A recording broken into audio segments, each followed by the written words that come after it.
A chance encounter. The sun had just dipped below the horizon, leaving a soft twilight glow over the city streets. Judge Samuel Everett adjusted his robe as he exited the courthouse, his mind heavy from a day filled with legal battles that tested both his patience and his sense of justice. He was used to the weight of the gavel in his hand, but tonight, an inexplicable sense of melancholy clung to him as he loosened his tie and headed toward the parking lot. The courthouse was eerily quiet, the usual buzz of activity replaced by the occasional distant hum of a passing car. Samuel's footsteps echoed against the pavement, punctuated by the rustle of leaves in the cool autumn breeze. As he approached his car, a faint sound caught his attention, low whispers followed by a muffled cough. He paused, scanning the dimly lit area. The noise came again, this time clearer, from behind a large dumpster near the back entrance. Samuel hesitated for a moment, then made his way cautiously toward the source. Years of experience in the courtroom had taught him to trust his instincts, and tonight they were screaming at him to investigate. "Hello," he called out, his voice firm but not threatening. Two small figures emerged from the shadows, freezing like deer caught in headlights. Samuel's heart clenched as he took in the sight. Two children, boys, no older than 10, stood huddled together. Their clothes were tattered and dirty, their faces pale from the chill. The older of the two, taller and more defiant, stepped protectively in front of the younger one. "We're not doing anything wrong," the older boy said, his voice steady but edged with fear. "We'll leave. Just don't call anyone." Samuel raised his hands in a calming gesture. "It's okay," he said softly. "I'm not here to hurt you. My name is Judge Everett. What are your names?" The older boy hesitated, his dark eyes scanning Samuel, as though trying to determine whether he could be trusted. "I'm Ethan," he said finally, his voice steady despite his thin frame trembling in the cold. "This is my brother, Eli." Samuel nodded slowly, crouching slightly to meet their eye level. "Ethan and Eli. Nice to meet you both. Where are your parents?" Ethan's jaw tightened, and he hesitated before answering. "They're gone. Car accident. 3 weeks ago." The younger boy, Eli, clutched a crust of bread to his chest like a lifeline. He looked up at Samuel with wide, tear-brimmed eyes, but said nothing. Samuel felt a pang of empathy deep in his chest. "And where have you been staying?" Samuel asked gently. "Here and there," Ethan replied evasively, his tone defensive. "We don't need help. We're fine." Samuel glanced at the boys' thin frames and the way their fingers trembled as they clung to each other. He knew they were far from fine. A cold breeze swept through the alley, making Eli shiver visibly. Samuel made a decision in that moment, one that would alter the course of all their lives. "There's a shelter nearby," Samuel said, keeping his tone warm and inviting. "They have hot meals, beds, and warm blankets. I can take you there." Ethan shook his head. "We're not going anywhere with you." Samuel respected the boy's fierce protectiveness, but also recognized the desperation in his eyes. "I won't force you," he said, "but it's getting colder and your brother looks tired. At least let me give you something to eat." Ethan's resolve wavered, and after a long pause, he gave a reluctant nod. Samuel led them to his car, keeping his movements slow and deliberate. He drove to a nearby diner and ordered enough food to feed a family of 4, ensuring the boys had something warm to eat for the first time in days. As they sat in a booth, Eli devoured his food with wide-eyed wonder, while Ethan ate cautiously, still watching Samuel like a hawk. Samuel leaned back, letting them eat in peace, but his mind was already racing with plans. "Do you have anyone else?" Samuel asked quietly after a while. "Relatives, friends?" Ethan shook his head. "It's just us." The simplicity of the answer hit Samuel like a punch to the gut. He looked at these two boys, so young yet carrying burdens far too heavy for their age, and felt an overwhelming sense of responsibility. He couldn't just walk away and leave them to fend for themselves. "I want to help," Samuel said firmly, meeting Ethan's wary gaze. "Not just tonight." I mean it." Ethan's eyes narrowed, his protective instincts kicking in. "Why? You don't even know us." Samuel thought for a moment before answering. "Because everyone deserves a chance, and because someone once helped me when I needed it most." The vulnerability in Samuel's voice seemed to resonate with Ethan. He didn't say anything, but his posture softened slightly, and he nodded. That small gesture was enough for Samuel. By the time he dropped them off at the shelter, Samuel had already decided on his next steps. Watching the boys disappear through the shelter doors, he felt an unshakable pull in his chest. They were alone in the world, but perhaps, just perhaps, they didn't have to be. A home begins to form. The next morning, Samuel Everett's house was quieter than usual. The faint tick of the grandfather clock in the living room and the occasional chirp of birds outside were the only sounds filling the air. Samuel stood in his kitchen, staring at a steaming cup of coffee he had no intention of drinking. His thoughts were consumed by the image of Ethan and Eli. Two boys huddled together in the cold, their eyes filled with fear and defiance. For years, Samuel's life had revolved around the law. His days were filled with hearings, legal briefs, and delivering judgments. Since his wife Caroline's death 5 years ago, he'd thrown himself into work, using the courthouse as a sanctuary to escape the emptiness of his home. But last night, for the first time in years, he felt something stir inside him, an unmistakable sense of purpose. "I have to do something," he murmured, his voice breaking the silence. By midday, Samuel found himself back at the shelter, carrying 2 large paper bags filled with sandwiches, fruit, and bottled water. As he entered, the smell of disinfectant mingled with the faint aroma of soup from the kitchen. The shelter was bustling with activity. Volunteers sorting donations, children playing in a corner, and adults waiting their turn for showers. He spotted Ethan and Eli sitting at a corner table, their heads close together as they spoke in hushed tones. Ethan glanced up first, his expression guarded, but a flicker of recognition softened his features. "You're back," Ethan said, his voice laced with surprise. He didn't sound entirely pleased. Samuel placed the bags on the table and sat down across from them. "I thought you could use some extra food," he said simply. Eli's eyes lit up as he peeked into the bags, but he looked to his older brother for permission before touching anything. Ethan nodded slightly, and Eli eagerly pulled out a sandwich, his small hands unwrapping it with care.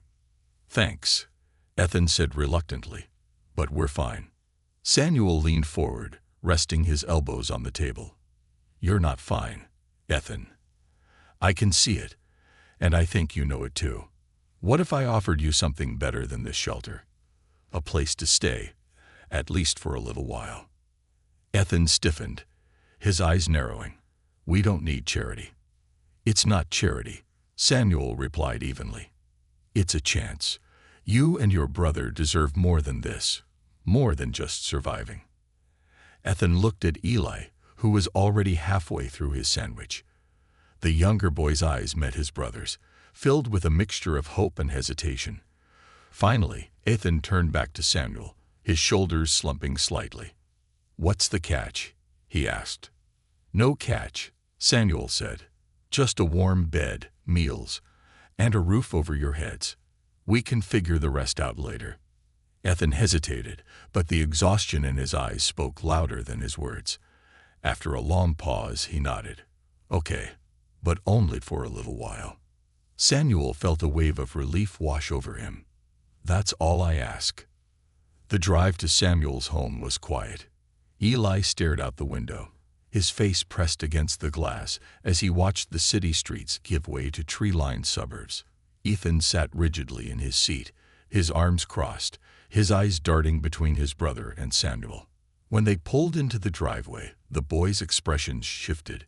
Samuel's house was a modest 2-story with a white picket fence and a small garden in the front yard. It wasn't ostentatious, but it radiated warmth and stability, something the boys hadn't known in weeks. "Come on," Samuel said, grabbing their backpacks from the trunk. "Let me show you around." Inside, the house was neat but lived in. Family photos lined the mantel above the fireplace, and a faint smell of lavender lingered in the air. Samuel led the boys upstairs to a room he'd hastily prepared the night before. 2 twin beds with fresh sheets and warm blankets stood on either side of the room. A small bookshelf held a few old toys and books that Samuel had dug out of storage. "This is your room," Samuel said, setting their backpacks down. "You can arrange it however you like." Eli's face lit up as he ran to one of the beds, his fingers trailing over the soft comforter. Ethan, however, remained at the doorway, his arms crossed. "It's just temporary," Ethan said, more to himself than anyone else. Samuel nodded. "Temporary or not, it's yours for now." That evening, Samuel cooked spaghetti and meatballs, a dish he hadn't made in years. He wasn't much of a chef, but it was one of the few meals he'd mastered during his bachelor days. As the boys sat at the dining table, Samuel served them generous portions, watching as they hesitated before digging in. "This was my wife's favorite," Samuel said, breaking the silence. "Caroline loved spaghetti nights. She said they brought people together."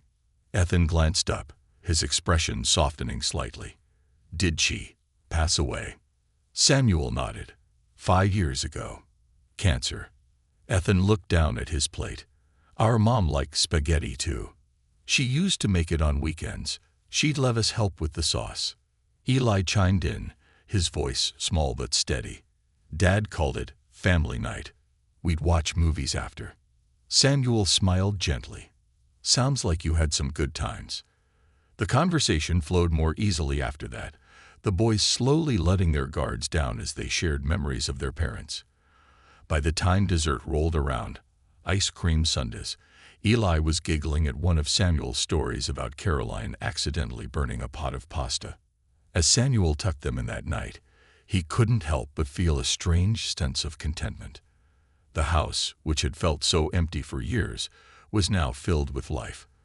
For the first time in a long time, it didn't feel quite so lonely. The next morning, Samuel woke early to the sound of muffled voices in the kitchen. He found Ethan and Eli sitting at the table, their backpacks neatly packed and their faces clean. "We wanted to be ready," Ethan said, his tone matter-of-fact. Samuel chuckled. "You're early birds, huh?" "Mom always said it's better to be early than late," Eli piped up.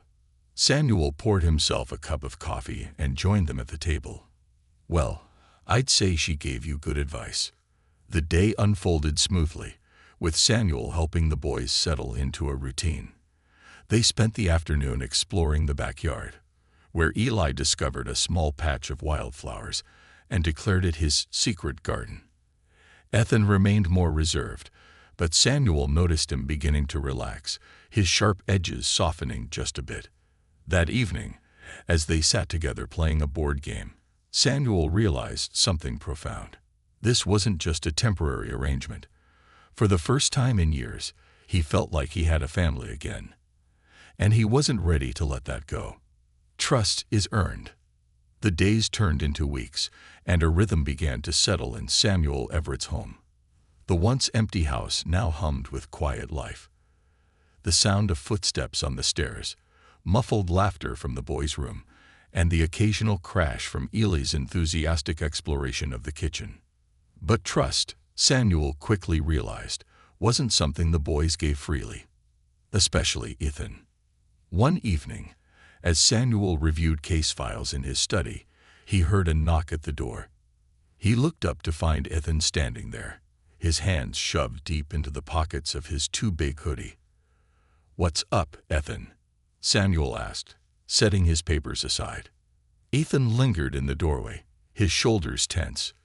Do you mind if I ask you something?"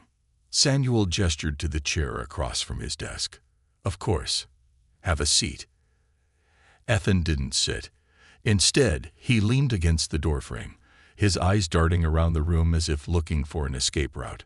"Why are you doing this? Taking this in, I mean." Samuel leaned back in his chair, considering his words carefully. "Because you and your brother needed help," he said finally. "And because I've been where you are. Maybe not exactly, but close enough to understand how hard it can be to feel like you're on your own. Ethan's brow furrowed. You've been homeless. Samuel shook his head. Not homeless. But after my wife died, I felt lost, like the world was moving on without me, and I didn't know how to keep up. Then someone, a friend, helped me find my footing again. Sometimes, all it takes is one person to remind you that you're not alone. Ethan didn't reply immediately. He seemed to be processing Samuel's words, weighing their sincerity. Finally, he gave a small nod and pushed off the doorframe. "Good night," he mumbled before disappearing down the hall. Samuel let out a breath he hadn't realized he was holding. It wasn't much, but it was a start. The real breakthrough came a few days later, on a crisp Saturday morning. Samuel had planned a trip to the local farmer's market, hoping to coax the boys out of their shells with the promise of fresh apple cider and homemade pastries. Eli, ever the curious one, was excited from the moment they piled into the car. Ethan, as usual, was less enthusiastic, but he came along nonetheless. The market was bustling with activity. Stalls lined the streets, offering everything from fresh produce to handmade crafts. Eli darted from one booth to another, his eyes wide with wonder as he marveled at the jars of honey and colorful baskets of fruit. "Stay close," Samuel called, his voice carrying over the chatter of the crowd. Ethan followed at a slower pace, his hands in his pockets, his expression carefully neutral. At one of the booths, an elderly vendor with a kind smile offered Eli a free sample of caramel-coated pecans. Eli's face lit up as he popped one into his mouth. "These are amazing," he exclaimed, his enthusiasm infectious. Ethan tried to stifle a smile. "Don't eat too many," he said. "You'll get a stomachache." Samuel handed the vendor a few bills and bought a small bag of pecans, which Eli clutched like a treasure as they continued exploring the market. They passed a stand selling books, and Samuel noticed Ethan linger, his gaze drawn to a well-worn copy of To Kill a Mockingbird. "Do you like to read?" Samuel asked casually. Ethan shrugged, but Samuel caught the flicker of interest in his eyes. Without a word, Samuel picked up the book and handed it to the vendor. "For him," he said, paying for the book. Ethan's eyes widened. "You don't have to." "I know I don't have to," Samuel interrupted with a small smile. "But I want to." Ethan hesitated, then took the book, holding it as if it were something fragile and precious. "Thanks," he muttered, looking away to hide the faint blush creeping up his cheeks. That afternoon, back at the house, Samuel found Eli in the backyard, crouched beside the garden he'd claimed as his own.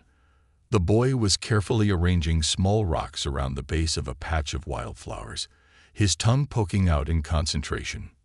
"What are you up to?" Samuel asked, crouching beside him. Eli grinned. "It's a fairy garden. Mom used to say flowers make everything better, so I thought maybe the fairies would like it too." Samuel felt his throat tighten at the mention of their mother. He reached out and ruffled Eli's hair. "I think your mom would love this," he said softly. Eli beamed, and for a moment, Samuel saw a glimpse of the carefree child he was meant to be.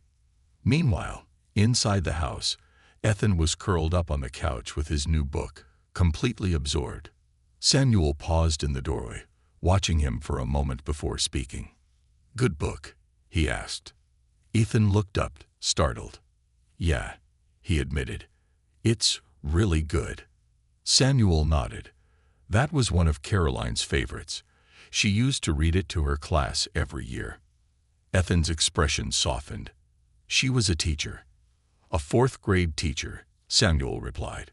"She loved her students like they were her own kids." Ethan hesitated, then said, "She sounds like she was." "Nice." "She was," Samuel agreed, his voice tinged with both pride and sadness. For the first time, Ethan seemed to let his guard down, even if only slightly. He shifted on the couch, making room for Samuel to sit. They spent the next hour talking. About books, school, and little things that felt monumental simply because Ethan was sharing them. That night, As Samuel tucked Eli into bed, the boy surprised him by throwing his arms around his neck in a tight hug. "Thank you," Eli whispered, "for everything." Samuel swallowed hard, his heart full. "You're welcome, Eli. Always." In the hallway, Samuel passed Ethan's room and paused. The door was slightly ajar, and he could see Ethan sitting on his bed, reading. For the first time, the boy looked truly at ease.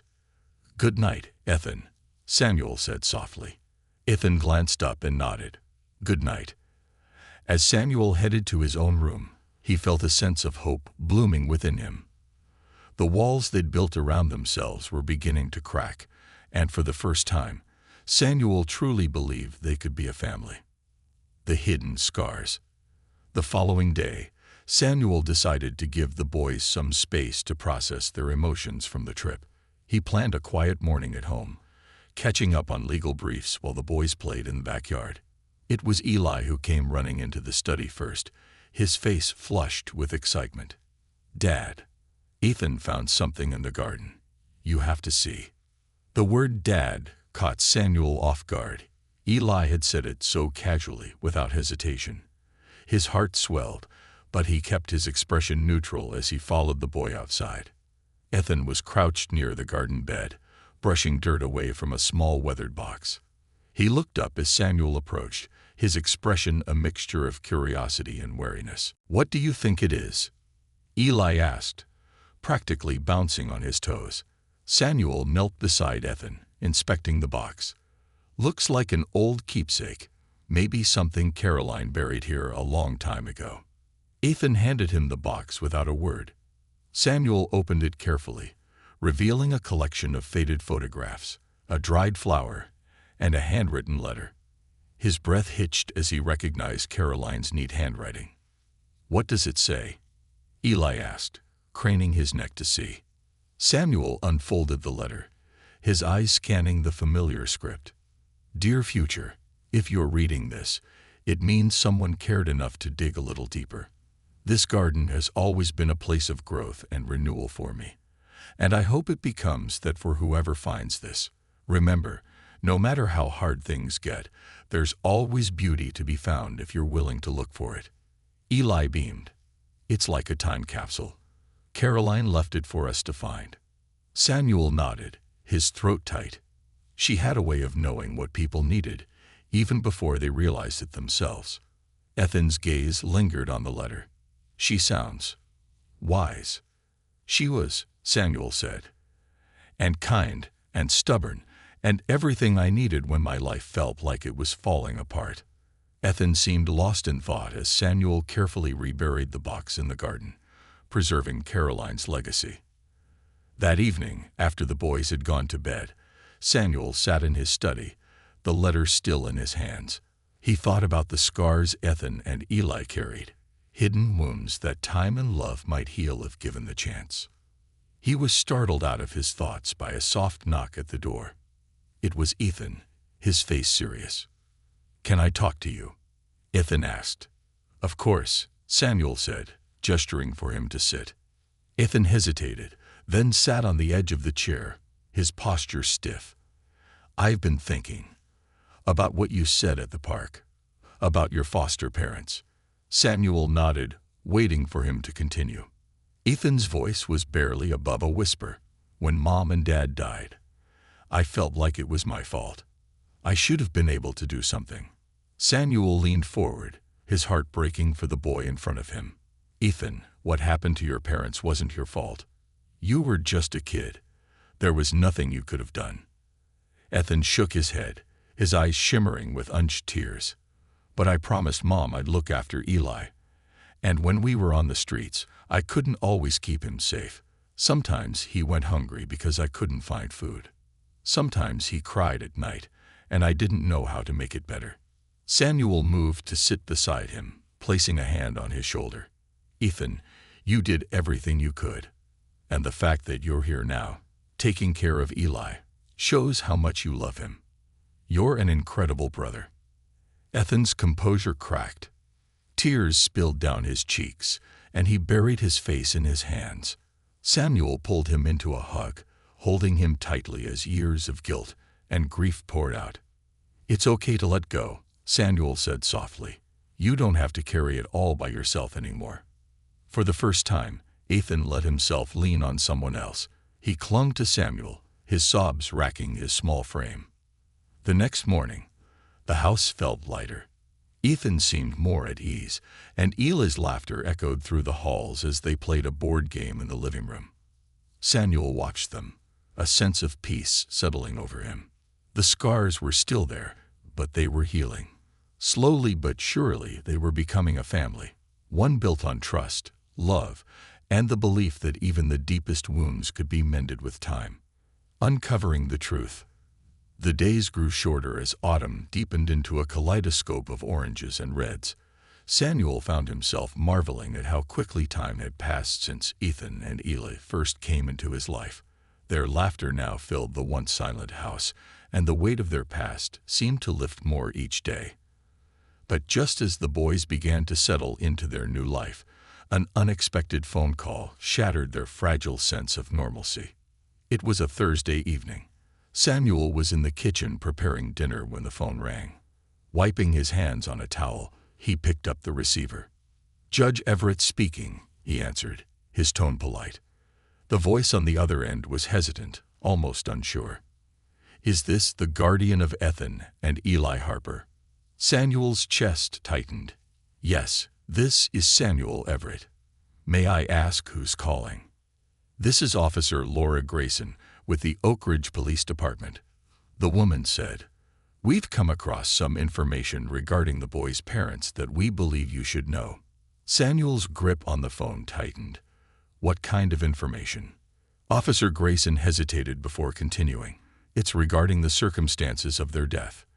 We've reopened their case due to new evidence that suggests the car crash may not have been an accident." The room seemed to tilt, and Samuel braced himself against the counter. "Not an accident," he repeated, his voice barely above a whisper. "Yes," Grayson confirmed. "We believe their deaths may have been the result of foul play."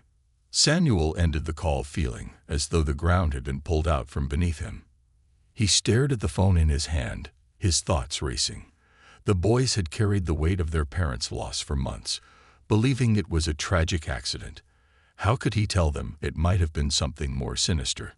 That evening, as they sat around the dinner table, Samuel tried to act normal, but his mind was elsewhere. Ethan noticed immediately.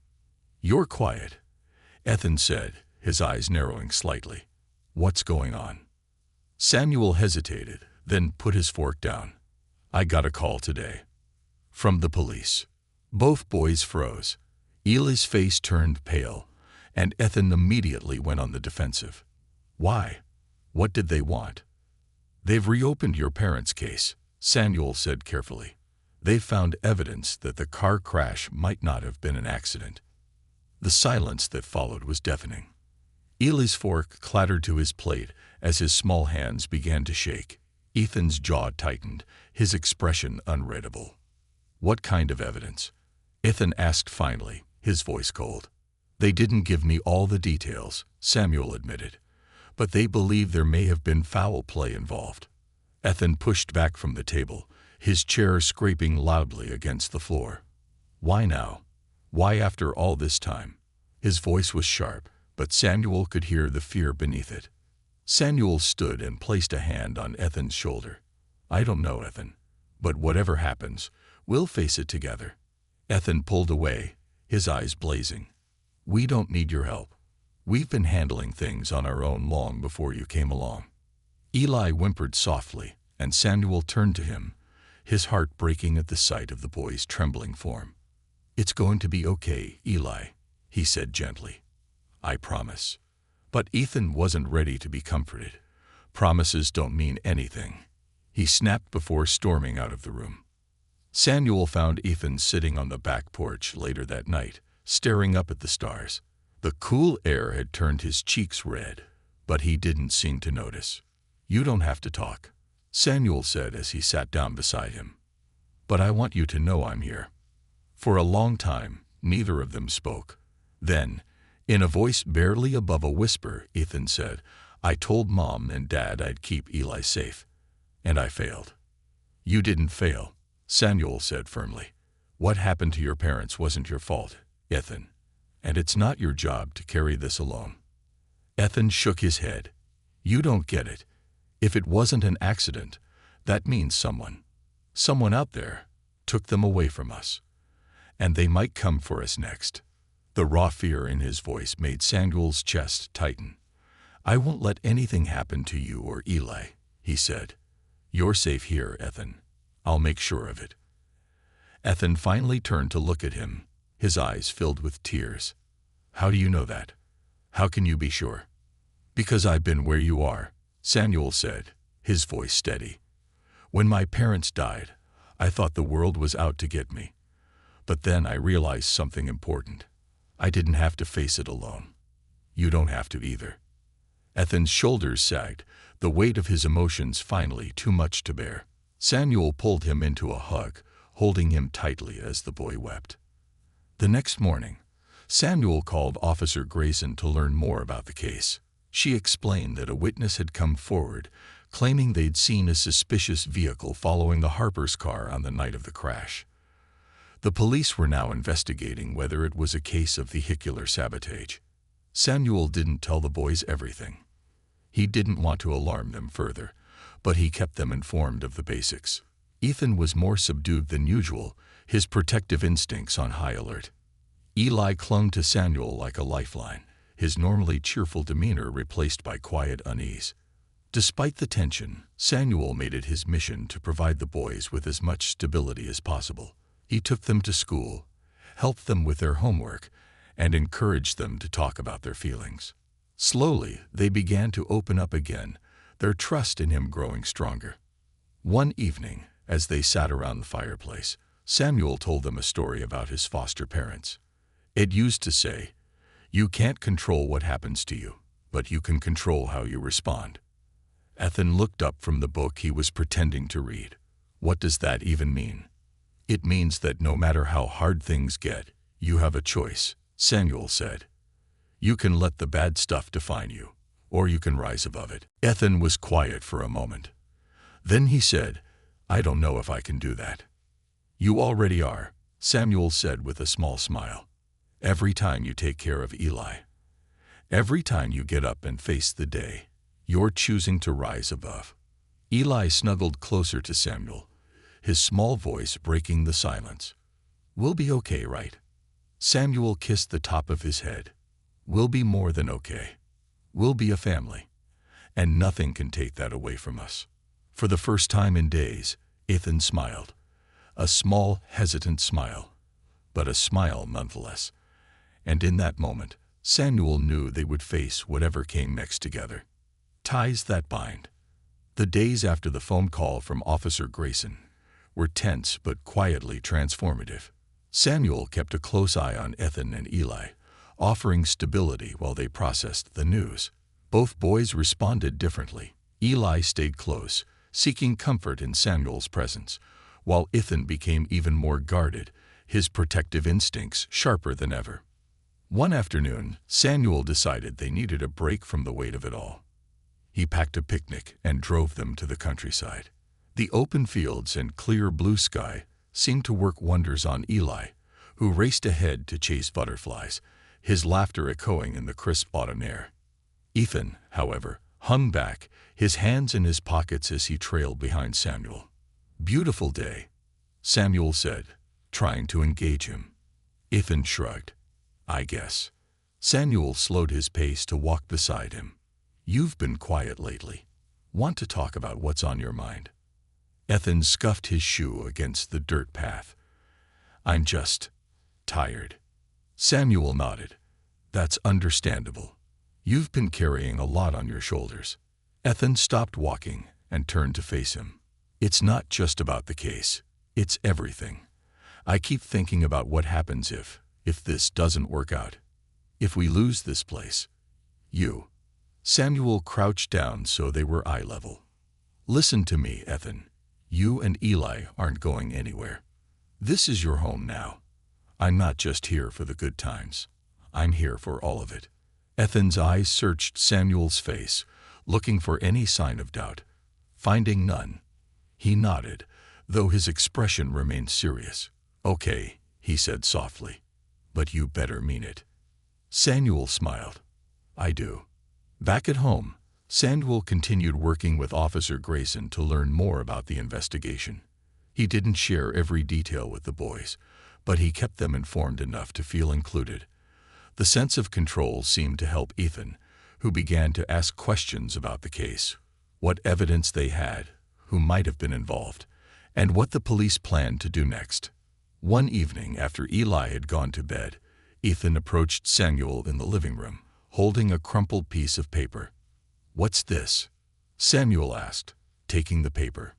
"It's something I remember from the night of the crash," Ethan said. "I don't know if it means anything, but I heard Dad arguing with someone on the phone that day. He said something about a deal going wrong." Samuel's brow furrowed. "Did he say who he was talking to?" Ethan shook his head. "No.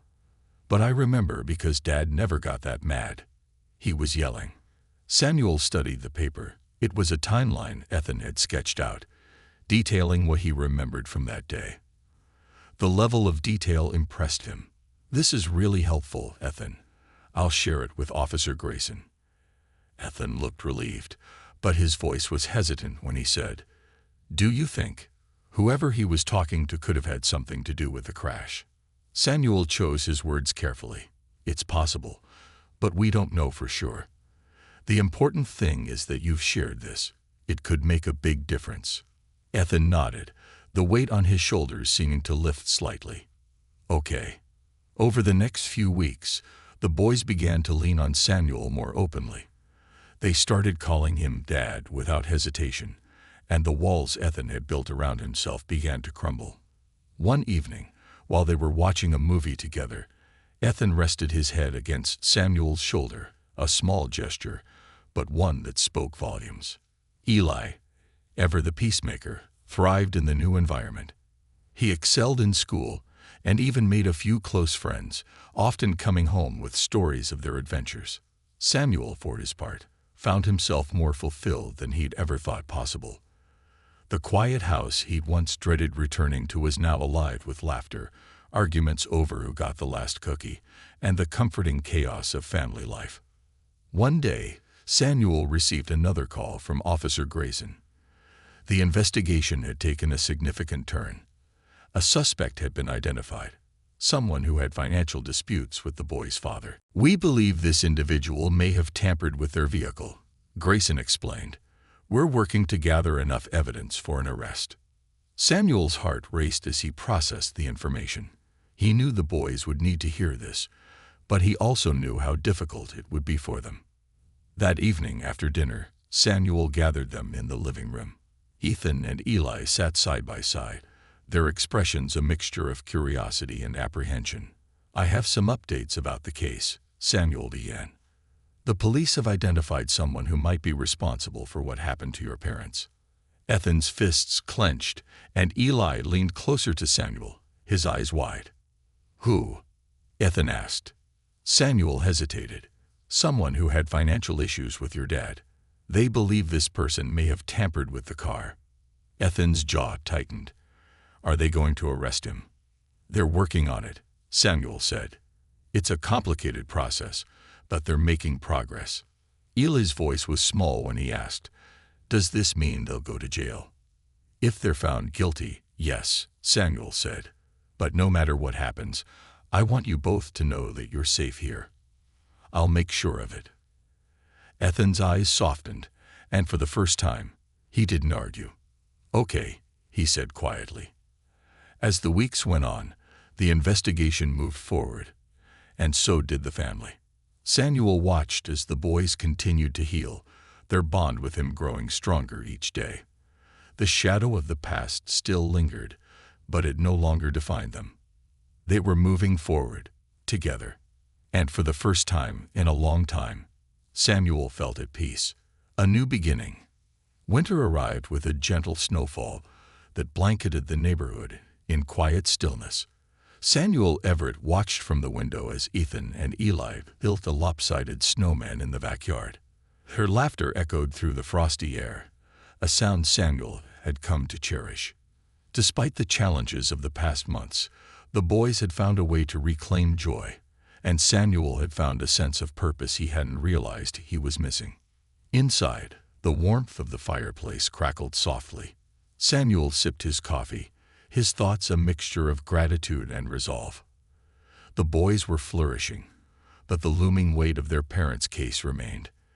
The investigation had intensified, and Officer Grayson had assured him that an arrest was imminent. Samuel knew it would bring answers, but he also knew it would reopen wounds the boys had just started to heal. Later that evening, Samuel sat down with Ethan and Eli for their nightly routine, a family board game. Tonight's choice was Monopoly, and as usual, Eli's enthusiasm led to a series of bold, if not entirely strategic, moves. "You can't just buy everything, Eli," Ethan said, though his exasperation was tempered by a small smile. "But I'm rich now," Eli countered, holding up a stack of multicolored bills. "See?" Samuel chuckled, watching the boys bicker good-naturedly. It was a far cry from the tension that had defined their early days together. Now, their dynamic felt more like that of true siblings, teasing, competitive, but deeply supportive. As the game wound down, Samuel cleared his throat. "I have some news about your parents' case," he said gently. Eli's smile faded, and Ethan immediately sat up straighter. "What is it?" Ethan asked, his tone serious. "The police have arrested the suspect," Samuel said. "They believe this person tampered with the car, leading to the crash." Ethan's fists clenched, and Samuel could see the anger simmering just beneath the surface. Eli looked to Ethan for guidance, his expression uncertain. "What happens now?" Ethan asked. "There will be a trial," Samuel explained, "and you'll have the chance to decide how much you want to be involved. You don't have to do anything you're not comfortable with." Ethan's jaw tightened. "I want to go. I want to see him." Samuel nodded. "We'll talk to the officers handling the case and make arrangements. But I need you to know something, Ethan. This isn't about revenge. It's about justice." Ethan's eyes flashed. "I know that. But I need to see him. I need to understand why he did it." Eli's small voice broke the tension. "Will it make things better?" Samuel looked at both boys, his heart heavy. "It might not make things better right away, but understanding the truth can help us move forward." In the weeks leading up to the trial, Samuel worked tirelessly to prepare the boys for what they might face. He spoke with counselors and arranged sessions for both Ethan and Eli, ensuring they had the tools to process their emotions. He also met with the prosecutor handling the case, advocating for the boys' needs and boundaries. The day of the trial dawned cold and clear. Samuel dressed in his best suit, his movements careful and deliberate as he helped the boys prepare. Eli clutched his favorite scarf, his hands trembling slightly, while Ethan maintained a stoic facade. "Are you ready?" Samuel asked as they stood in the entryway. Ethan nodded, his expression hard. Eli hesitated, then looked up at Samuel. "Will you sit with us?"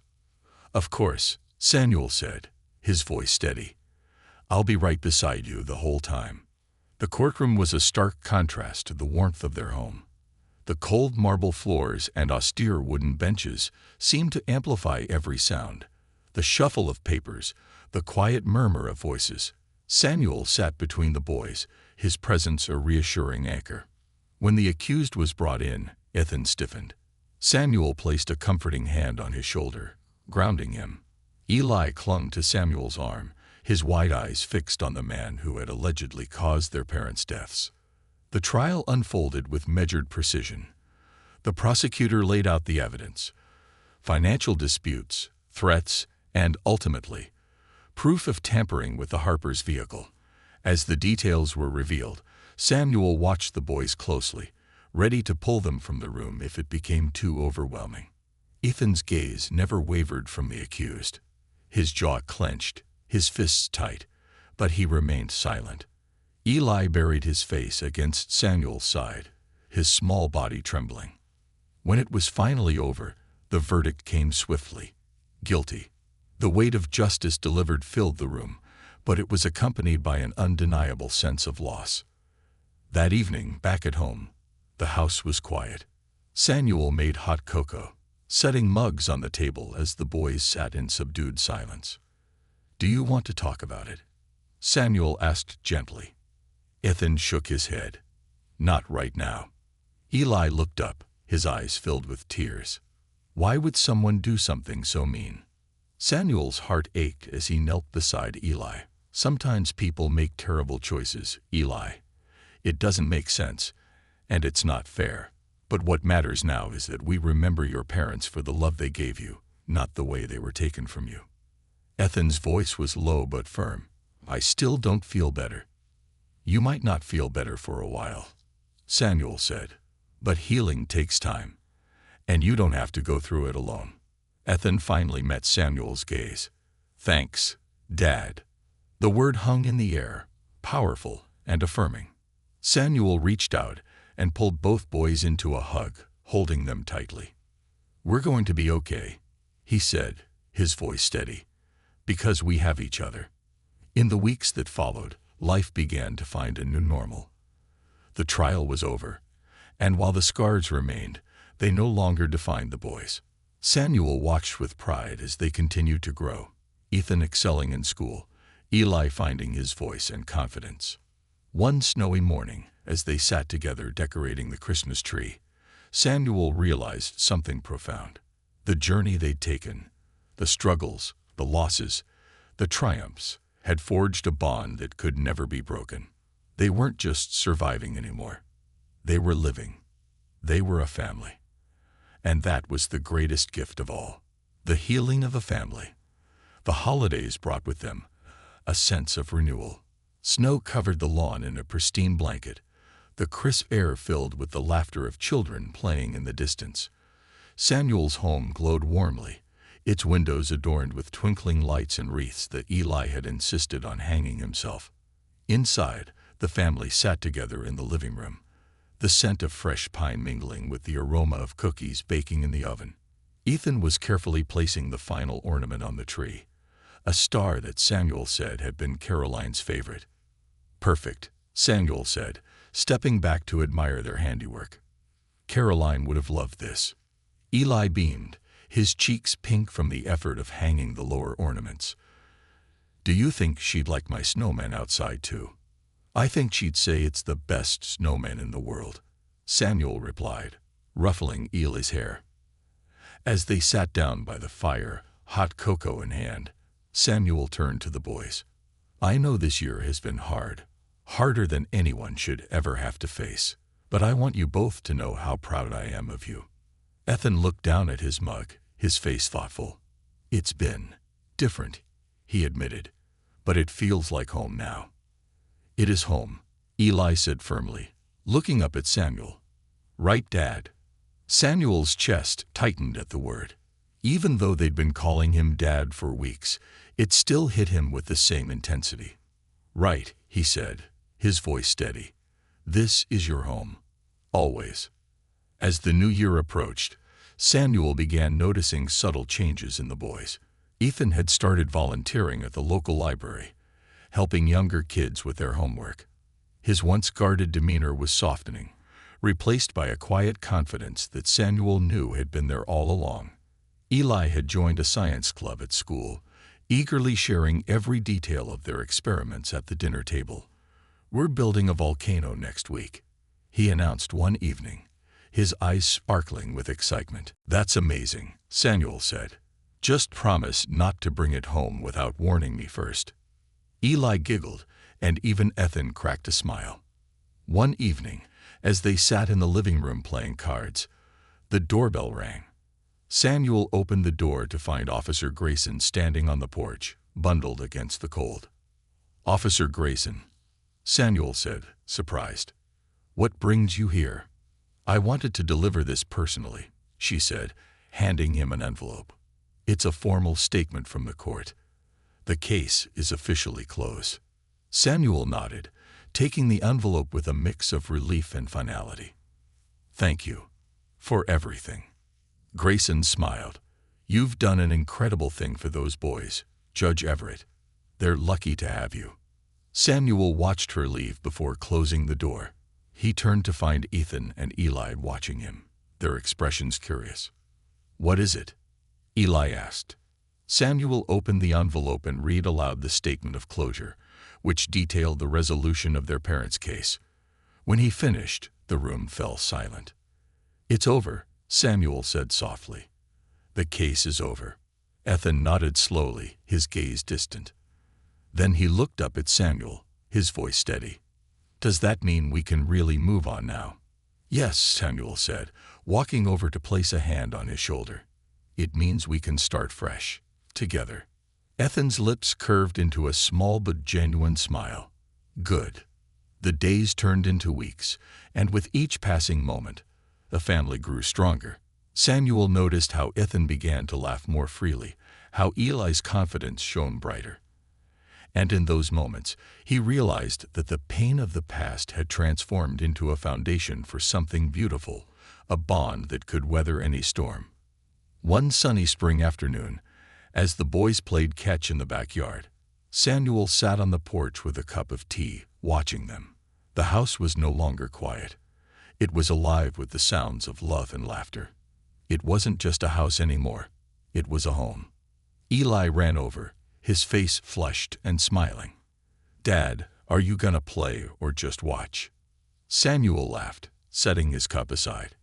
"I guess I don't have a choice, do I?" "Nope," Eli said, grabbing his hand and pulling him toward the makeshift field. Ethan tossed the ball to Samuel, his throw strong and precise. "You're up, old man," he teased. Samuel caught the ball with a grin. "Old man, huh? Let's see if you can handle this."